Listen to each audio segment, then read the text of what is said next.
आज मैं भूल गया था, तो मैं कोई बात नहीं, स्क्रीन रिकॉर्डिंग में फिर से एक बार वो उसको एक्सप्लेन कर दूंगा। ओके, और लास्टली एल्स, तो ये लास्ट वाला है और ये एग्जीक्यूट होगा फाइनली। तो यहाँ पे मैं इसको कर रहा हूँ कट, बाहर से निकाल दिया एंड मैंने डाल दिया लास्ट एल्स के अंदर। अब इससे कैसे होगा, ये इंटरकनेक्टेड वाली चीजें हो गई, ठीक है। मैं इसको अंदर ले रहा हूँ जिससे आपको एक अंडरस्टैंडिंग आया कि ये इसके अंदर है, ठीक है। और मैं एक्सप्लेन करूंगा, डोंट वरी, ये पूरा कोड हो गया है मेरा। एंड आपको जब तक समझेगा नहीं मेरे को पूछना है, मैं उसको एक्सप्लेन करके दूंगा। थोड़ा टाइम दे दो मेरे को बस इसको इनर लेने में। ओके, ये हो गया हमारा एक इफ,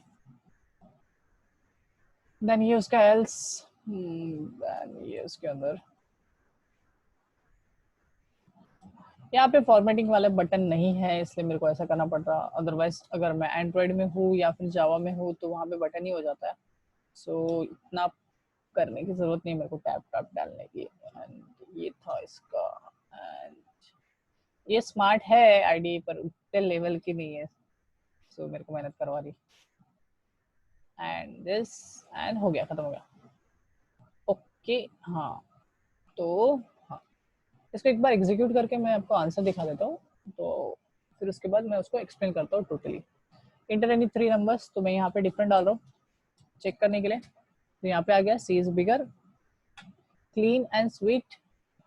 फिर से एक बार, अभी इस बार वही हम फंडे यूज करते हैं, तो तीनों को सेम डाल रहा हूँ मैं। पहले चेक करना है हमको, पूरा टोटली क्रॉस चेक करना है। तो यहाँ पे आ रहा 30 30 30, all given number is same and not बिगर और नो बिगर। देन उसके बाद हम डालते हैं दो दो करके same number, so A and B को सेम कर दिया एंड थर्ड को कर दिया छोटा, so A and B are same and bigger, same exact match कर रहा है। देन उसके बाद और भी केसेस हम टेस्ट करते हैं, सो 10 20 20, तो B and C are same and bigger, good. अभी हम छोटे को ट्राई करते हैं, बाकी आप पूरे टेस्ट केसेस ट्राई कर सकते हो जितने भी कॉम्बिनेशंस बनते हैं। यहाँ पे मैं दो छोटे नंबर डाल रहा हूँ एंड एक बड़ा नंबर डाल के ट्राई करते हैं। तो यहाँ आ रहा है C is a bigger but you know that A and B are same. So ये एकदम कंप्लीट हो गया। अभी मैं इसको एक्सप्लेन करके देता हूँ कि कैसा क्या हो रहा है। तो सबसे पहले तो हमने चेक कर लिया कि यार तीनों सेम है या नहीं है। तो पहला वाला जो इफ स्टेटमेंट है उसमें अपन चेक कर रहे हैं क्या ए इक्वल्स टू बी है क्या। अगर ये है तो इनमें से एक को उठाओ और उसको चेक कर लो थर्ड वाले वेरिएबल के साथ, क्या वो भी सेम है क्या। अगर दोनों मतलब ये कंडीशन एंड ये कंडीशन सेम होती है, तो मतलब ट्रू होती है, तो ही जाके वो एग्जीक्यूट करेगा। अदरवाइज वो जाएगा एल्स स्टेटमेंट में, मतलब ये फॉल्स होने पे वो एल्स स्टेटमेंट की बॉडी को एग्जीक्यूट करेगा। एल्स में हमने रख दिया इफ के अंदर लिख दिया हमने ए क्या इक्वल्स है क्या बी, क्योंकि हमें सेकंड स्टेटमेंट को देखना है, सेकंड कंडीशन को देखना है। तो अगर ए और बी सेम है तो हम क्या करेंगे, इन दोनों में से कोई भी एक वेरिएबल को उठाएंगे और उसको थर्ड वेरिएबल के साथ कंपेयर करेंगे। अगर स्टिल उसमें भी जो पहला वेरिएबल है ए या फिर बी जो भी लिखा है आपने वो बिगर निकला, तो हम स्ट्रेट फॉरवर्ड स्टेटमेंट दे सकते A and B are same and bigger. Otherwise अगर सी जीत गया या फिर सी बड़ा निकला तो हम कंडीशन फॉल्स हो जाएंगी, और कंडीशन फॉल्स होंगी तो एल्स स्टेटमेंट एग्जीक्यूट होंगी। C is a bigger but you know that A and B are bigger, ये ऐसा इसलिए लिखा क्योंकि हम ए एंड बी इक्वल्स था पर बड़ा नहीं निकला, तो इसलिए हमने वो स्टेटमेंट डाल दिया कि ए और बी तो सेम है। एंड यहाँ पे वो कंप्लीट हो गया। ओके, ये एग्जीक्यूट हो गया। स्टिल अगर ए और बी इक्वल्स नहीं है, अभी दूसरी केसेस पे चलते हैं। दूसरा केस था ए एंड सी, हो सकता है कि ए और सी सेम है, तो ए और सी अगर सेम निकलता है तो उस टाइम भी हम ए या फिर सी में से किसी एक को उठा के उसको थर्ड वेरिएबल के साथ कंपेयर करेंगे। सेम फंडा जो भी ऊपर जो हमने फंडा अभी देखा, सेम चीज यहाँ पे अप्लाई होगा। देन उसके बाद एल्स इफ फिर से एक बार and C equals to B, ठीक है। सेम फंडा सेम चीजें, ये यहाँ से यहाँ तक। लास्ट अगर ये इनमें से अगर सपोज ये जो था ये फॉल्स हुआ, देन ये जो था ये भी फॉल्स हुआ, देन ये जो था ये भी फॉल्स हुआ, तो लास्ट बचता है लास्ट एल्स। लास्ट एल्स में हमने डाल दिया इंडिविजुअल चेकिंग। तो इंडिविजुअल चेकिंग में क्या किया, सबसे पहले चेक किया क्या ए बी से बड़ा है। अगर है तो फिर ए को सी के साथ करेंगे एंड देन प्रिंट करेंगे। अगर ए स्टिल बड़ा है तो ए बड़ा, अदरवाइज सी बड़ा। सेम चीज एल्स, अगर यहाँ पे ये कंडीशन फॉल्स हो जाती है, मतलब बी बड़ा निकला, तो बी बड़ा निकला तो फिर से बी को कंपेयर करेंगे सी के साथ। अगर इस केस में बी बड़ा निकला तो बी बड़ा, अदरवाइज सी बड़ा, एंड देन सभी जो भी ओपन किए थे उनको क्लोज करेंगे। ये था एकदम बेसिक सा, और हमने इसका आउटपुट देखा। इसमें कुछ प्रॉब्लम है तो बताओ। थोड़ा सा बड़ा है code, around 60 line of code है, ठीक है। उसमें से भी तो कर्ली ब्रेसेस बहुत ज्यादा है यार, और न्यू लाइन मैंने कहीं ना कहीं तो डाला ही होगा, नहीं डाला नहीं है, बट स्टिल सपोज 40 लाइन का कोड होगा, ठीक है। तो और ये देखो ऊपर में भी स्पेसेस है, सो 30 लाइन हम ठीक है, तो ज्यादा भी बड़ा नहीं है। लॉजिक एकदम सिंपल था, पहले बड़े इसको टैकल करो। कभी भी क्वेश्चन को पढ़ना आना चाहिए तो पहले बड़े इसको, देन छोटा, देन छोटा, ठीक है। तो समझा है अमन, गोल्डी? यस सर, समझ गया। समझ गए? अब ये समझा है तो मैं आपको बोला था कि मैं असाइनमेंट चेंज कर दूंगा। तो यहाँ पे बिगर था तो क्या कर लोगे, स्मॉलर कर दोगे। स्मॉलर। हाँ, अभी कैसा फाइंड करना है कि यूजर से नंबर लेने हैं और आपको बताना है कि सबसे छोटा नंबर होता है यार, ठीक है। और सबसे छोटा नंबर में निगेटिव अगर आता है तो आपको बताना है this number is negative number. Negative को अपने को कुछ लेना देना नहीं है, पर जीरो के नीचे जाता है तो उसको भी प्रिंट करना है कि अगर उसने -5 डाल दिया है कोई नंबर, तो आप बोलोगे -5, उन तीनों नंबर में एक निगेटिव नंबर है, ठीक है। तो फिर उसका चेकिंग करोगे ही नहीं। Simple, straight forward. मतलब प्रीवियस एग्जांपल्स को मैंने ऐड कर दिया इस एग्जांपल में। अगर वो माइनस है, मतलब निगेटिव नंबर जा रहा है, तो आप उसको चेक नहीं करोगे, आप उसको सिंपली जाने दोगे, सिंपली प्रिंट करा दोगे 1 नंबर इज नेगेटिव, ऐसा करके कुछ प्रिंट करा देना, ठीक है।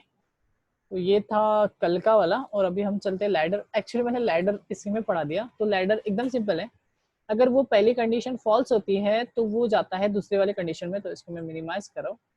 तो अगर ये कंडीशन फॉल्स होती है तो वो इस वाले कंडीशन में जाएगा, मतलब इस एल्स में जाएगा, और वो उसके इफ के स्टेटमेंट को एग्जीक्यूट करेगा। अगर ये भी फेल हो जाती है तो उसके नीचे वाला, एंड सेम चीज अगर इन सभी चीज जन फेल हो जाती है तो लास्ट जो बचता है एल्स, वो एग्जीक्यूट होता है, ठीक है। ये फाइनल एल्स कहलाता है। तो कुछ इस तरीके से होता है आपका लैडर। लैडर यूज होता है बहुत सारे केसेस में। फॉर एग्जांपल अगर मैं बात करूँ रियल सिनारियो की, तो रियल सिनारियो में अगर मैं लैडर की बात करूँ तो होता है आपका रजिस्ट्रेशन फॉर्म। तो रजिस्ट्रेशन फॉर्म में आपने देखे होंगे बहुत बार, फेसबुक वगैरह या फिर आप इंस्टाग्राम वगैरह कर रहे हो, तो आपको आपका वो जो सबसे पहले चेक करता है फॉर्म, जब आप सबमिट करने जाते हो तो पहले चेक करता है आपने नाम डाला है क्या। अगर नाम डाला है तो वो वहीं पे, अगर नहीं डाला है तो वो वहीं पे एरर देगा, अगर डाला है तो वो एरर नहीं देगा। तो ये लैडर चलता है। लैडर कैसे चेक किया, लैडर ने चेक किया अरे आपने नाम डाला है क्या। अगर नाम डाला है तो वो उसको क्या कर देगा, मतलब वो फॉल्स हो जाएगा, मतलब वो नीचे वाली स्टेटमेंट में आएगा और वो चेक करेगा कि आपने एड्रेस डाला है क्या।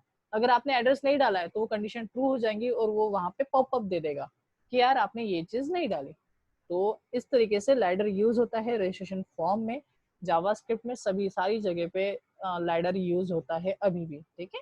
और इसके बाद का जो ये है स्टेटमेंट जो अपन पढ़ने वाले हैं नेक्स्ट सेशन में, इसमें अगर कुछ डाउट होगा तो पूछ लो।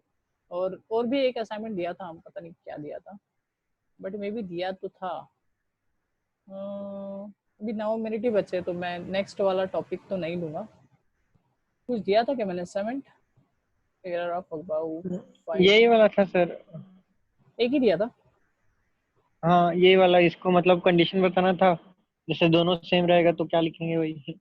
यही वाला था क्या, अच्छा ठीक है। और यस वो गूगल क्लासरूम सर। में। एक्चुअली मैं ना उसको मर्ज करने का कोशिश कर रहा था, मतलब जैसे अब ब्रेक किया ना, फर्स्ट पहले इसलिए देन उसके बाद एल्स में शिफ्ट किए।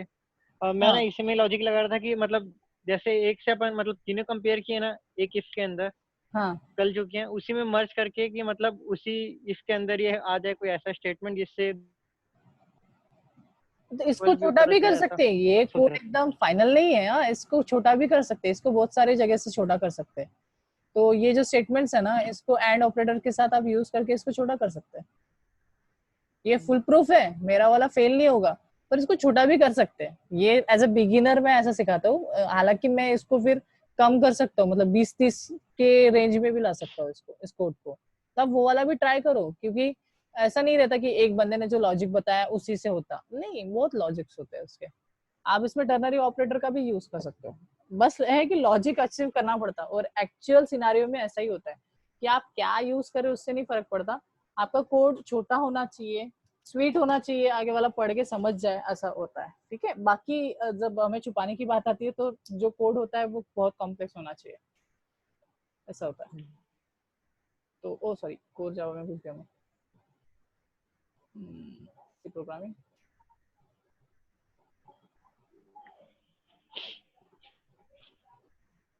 कहाँ गया, कंडीशनल स्टेटमेंट पेज है ना अभी अपन, इसका असाइनमेंट बढ़ाना पड़ेगा, असाइनमेंट कम है। तो ये वाले हैं कंडीशनल स्टेटमेंट के पॉजिटिव वगैरह, ये मैंने तो बता दिया था कल हिंट में। 5 ये आपने सबमिट किया क्या? सॉरी, ये आपने सबमिट किया क्या? 9 तक मैंने बता दिया था। ओके हाँ, ये वाले ये थोड़े भारी है तो ये मैं बता देता हूँ। ये तो बिगर वाला है बट ये वाले का एक्सप्लेन कर देता हूँ। इंस्ट्रक्शंस आ जाओ।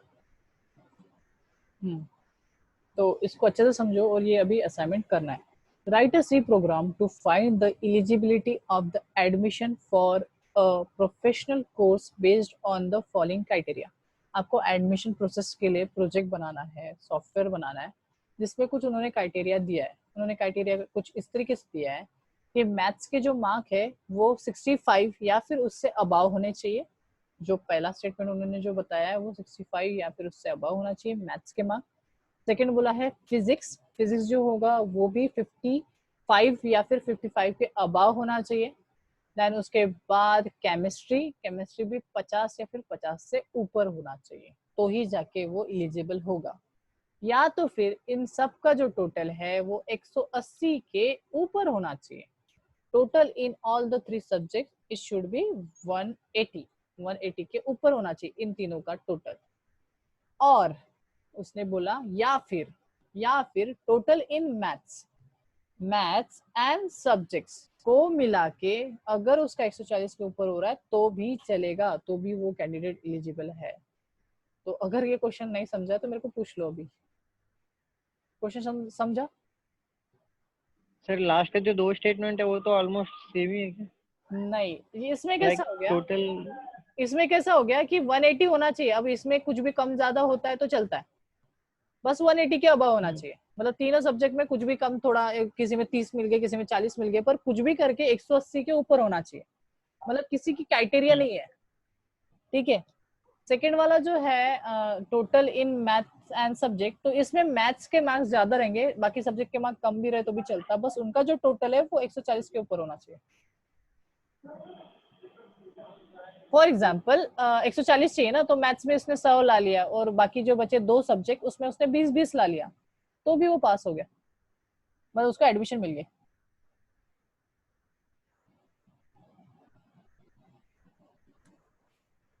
ये समझा? Yes sir. तो जमेगा ये वाला। ये इफ एल्स और लैडर वैडर का यूज करके करना है, लैडर तक ही है, मतलब स्विच केस वगैरह यूज नहीं होगा, सो डोंट वरी। कल वाले इसमें तो थोड़ा सा लैडर का था, मतलब वो जो इक्वल्स वाला मैंने बताया था, और जबकि मैंने पढ़ाया नहीं था पर वो क्वेश्चन दे दिया था। बट ये वाला किसी दूसरे वाले क्वेश्चन पे, मतलब चीजों पे डिपेंड नहीं है, तो ये आप कर सकते हो। लैडर समझा क्या पहले तो? लैडर समझा क्या? हाँ समझ गया सर। इजी है ना, तो पहला स्टेटमेंट एग्जीक्यूट नहीं हो रहा था उसके नीचे का, वो नहीं एग्जीक्यूट हुआ तो उसके और नीचे का, तब तक उतरेगा जब तक वो एग्जीक्यूट नहीं हो रहा। अगर कुछ भी एग्जीक्यूट नहीं हो रहा तो लास्ट वाला है एल्स, वो तो एग्जीक्यूट होगा ही होगा अगर कुछ भी ऊपर का एग्जीक्यूट नहीं हुआ तो। उसके बाद 9 असाइनमेंट है, क्या है देख लेते हैं। ये भी थोड़ा टफ है, मतलब जैसे इसके प्रीवियस वाला था वैसा ही है। Write a C program to read all roll number, name and marks of the 3 subjects and calculate the total percentage and division. अरे इजी है, ऐसे ही बोल दिया मैंने, ठीक है। इजी है, तीनों मार्क्स लेना है, देन उसका टोटल निकालना है, देन परसेंटेज निकालना है और आपको डिवीजन बताना है। तो डिवीजन का सीधा फंडा किया, 60 के ऊपर है तो वो सेकंड क्लास, फर्स्ट क्लास, तो वैसा आप लगा सकते हो। बेसिक है ये। देन और है क्या है, 10 क्वेश्चन तो होगा ही शायद इसमें, इस वाले इसमें 9 तक पहुंच गया था ना, तो हाँ लास्ट है, क्या है, write C program whether a character is alphabet, digit और स्पेशल सिंबल और कैरेक्टर। हाँ, तो इसमें आपको बताना है कि वो स्पेशल सिंबल है या अल्फाबेट है या फिर डिजिट है। मतलब यूजर कोई भी एक कैरेक्टर डालेगा, कैरेक्टर डालने पे आपको बताना है कि वो कैरेक्टर है मतलब अल्फाबेट्स है या डिजिट्स है या फिर स्पेशल सिंबल्स मतलब एट द रेट है या हैश है या फिर क्वेश्चन मार्क है, आपको वो चीजें बतानी है। ओके, तो ये बेसिक वाला है। नॉर्मल सा इफ की कंडीशन लगा दोगे और एंड ऑपरेटर यूज कर लोगे तो हो जाएगा। हिंट भी दे दी मैंने, ठीक है। तो ये था इफ एल्स और लैडर के ऊपर। अभी ये खत्म होने के बाद मैं स्विच केस ले लूंगा एंड लूप वाला ले लूंगा, ठीक है। लूप का स्टार्ट तो भी कर दूंगा, तो डे 2 थोड़ा सा ही बचेगा। ओके, तो सिर्फ 2 मिनट बचे, तो अगर आपको कुछ बात करना है, कुछ बताना है तो बताओ। कैसा चल रहा है? लॉकडाउन होगा क्या आपके इधर? कुछ पता चला? नहीं सर, इधर तो सब नॉर्मल ही चल रहे हैं। हाँ कि नहीं, पुणे लॉकडाउन हुआ ना, तो मे बी ये महाराष्ट्र के अंदर अगर लॉकडाउन होगा तो इधर भी आएगा उसका असर। आपको भी कॉलेज कॉलेज चालू हो हाँ, गया क्या गोल्डन तुम्हारा? नहीं नहीं नहीं, कॉलेज तो बंद है, वही अब ऑनलाइन क्लास लेंगे। एंड तो तुम्हारा जनरल एग्जाम प्रमोशन भी नहीं दिए, उसको टेम्पररी कर दिया। मतलब अभी आगे का पढ़ाएंगे, जैसे कॉलेज खुलेगा ना तो एग्जाम लेंगे। वाह वाह वाह, क्या बात है। अरे रिलैक्सेशन, 1 मिनट मैं रिकॉर्डिंग कर देता।